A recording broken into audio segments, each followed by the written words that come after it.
Herkese merhaba. Üroloji uzmanı Ömer Erdem Akkaya. Bugün bahsedeceğim konu 40 yaşında erkeklerde ya da 35-40 arası diyelim. Testosteron tedavisi olur mu? Mantıklı mı?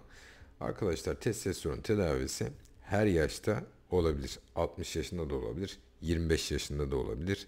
Önemli olan hastanın testosteron eksikliğinden şikayetlerinin gelip gelmediğini belirlemek, hastanın testosteron seviyesini belirlemek ve hastanın testosteron kullandığı zaman zarar görecek mi, görmeyecek mi bunu belirlemek. Şu anda dünya trendi global olarak testosteron TRT tedavisini daha yaşlarını düşürmek üzere aslında. Yani yurt dışına baktığımız zaman Amerika'da 25-30 yaşında doktorların TRT tedavisi başladığını görüyorum.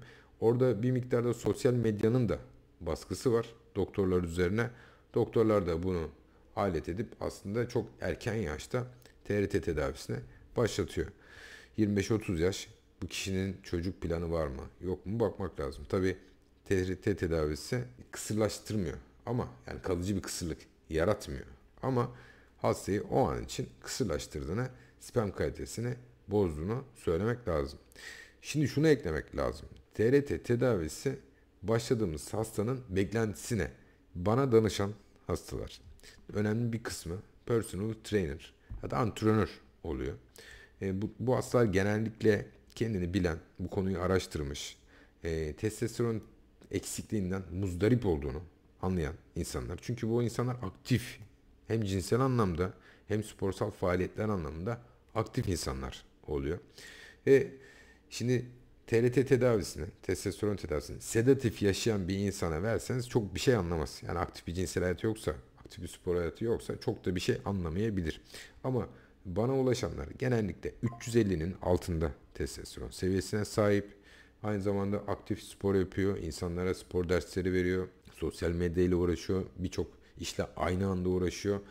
Ve benim de bundan yaklaşık 1-2 sene öncesine kadar yani 35-40 yaşında yani 30 yaşında ya da 40 yaşında ben niye vereyim TRT? Yani kişinin kendi testosteron seviyesini arttıralım, onunla uğraşalım. Hastaya TRT üzerinden değil de Proviron, Klomen üzerinden gidelim. İşte diyet, uyku filan zaten hasta bunlara zaten dikkat ediyor. Bana ulaşanların çoğunun uyku, beslenme, hayat kalitesi benden daha iyi arkadaşlar. Yani adamlar zaten çok titiz ama testosteron seviyesi çok düşük. Yani hastanın yaşam tarzına göre aslında düşük kalmış. Bir yandan da tabii sporcu olduğu için buna adapte de olmuş vücut aslında. Ama benim şu andaki görüşüm, son bir senedeki görüşüm, hasta 35-40 yaşında bu tür hastalar TRT'ye başladığı zaman bir sene sonra takipte konuştuğunuz zaman hastayla hasta memnuniyeti çok yüksek oluyor. Yani yaşam kalitesi, yaşamdan aldığı keyif, partnerinin keyfi, artı spor kabiliyeti, sporda yaptıkları, işte iş konsantrasyonu tamamen toparlamış, o beyin sisleri geçmiş, yorgunluk halleri geçmiş, keyifsizlik halleri geçmiş, vital bulguları hastanın çok iyi, hastanın laboratuvar bulguları çok iyi. Genellikle bu şekilde oluyor erkeklerde. Ama şunu da söylemek lazım. Günümüzde hala testosteron tedavisi cinsel isteksizlik, sertleşme sorunu ve libido da azalma gibi şikayetler endikasyonuyla bu nedenlerle veriliyor. Yani biz hastayı TRT tedavisi başladığımız zaman ben senin yaşam kaliteni arttıracağım şeyle verilmiyor. Endikasyonuyla verilmiyor. Şu gerçek aslında birazcık göz ardı ediliyor.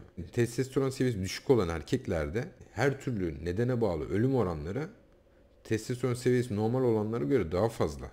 Ya da kardiyolojik ölüm nedenleri testosteron seviyesi düşük olanlarda daha fazla gözüküyor.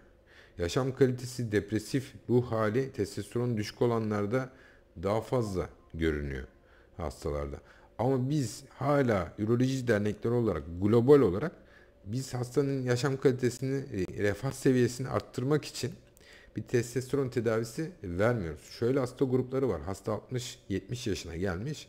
Bir partneri yok. Cinsel hayat yok. Zaten sedatif bir hayat yaşıyor. Yani testosteronun getirecekleriyle hiç alakası yok hastanın. Bu hastada cinsellik ve olmadığı için libido olacak bir durumda olmadığı için biz bu hastayı testosteron düşük olsa da tedaviden mahrum ediyoruz. Yani böyle bir tedaviyi sunmuyoruz zaten hastaya. Ve hasta da belki de düşük testosteron seviyesinde hayatını yaşayıp daha tüm nedenlere bağlı ölüm oranları arttığı için kardiyolojik ölüm oranları daha fazla görüldüğü için bundan muzdarip oluyor. Biliyor hasta. Şimdi global olarak belki 10, belki 20 sene içerisinde hani belki testosteronla ilgili indikasyonlar verme yani testosteron reçete etme durumu değişebilir arkadaşlar. Ama benim görüşüm 35-40 yaşında TRT testosteron replasman tedavisi başlanır mı? Eğer hastaya çocukla ilgili bilgi verdiyseniz, hayır TRT sonrasında yani kullanma sırasında herhangi bir sıkıntı yaşamayacak bir durum varsa hastanın, hasta bunları kabul ediyorsa, hasta da takiplerini yaptırıyorsa, bu konuda bilgiliyle alakalı biri ise rahatlıkla TRT tedavisi verilebilir ve hastanın yaşam kalitesi artıyorsa verdikten sonra da uzun yıllar belki de ömür boyu bu tedaviyi kullanabilir hasta. Çok mantıklı geliyor şu an için. Hani son 5-10 seneden beri TRT ile ilgileniyorum ağır bir şekilde ve son 3 seneden beri artık hani baktığım hastaların geri dönüşleri nedeniyle artık TRT ile ilgili görüşlerim bir miktar daha değişmeye başladı. Daha olumlu olmaya başladı. Genel olarak bu şekilde 35-40 yaşında hastalarda TRT tedavisi başlanımını dinlediğiniz için teşekkürler.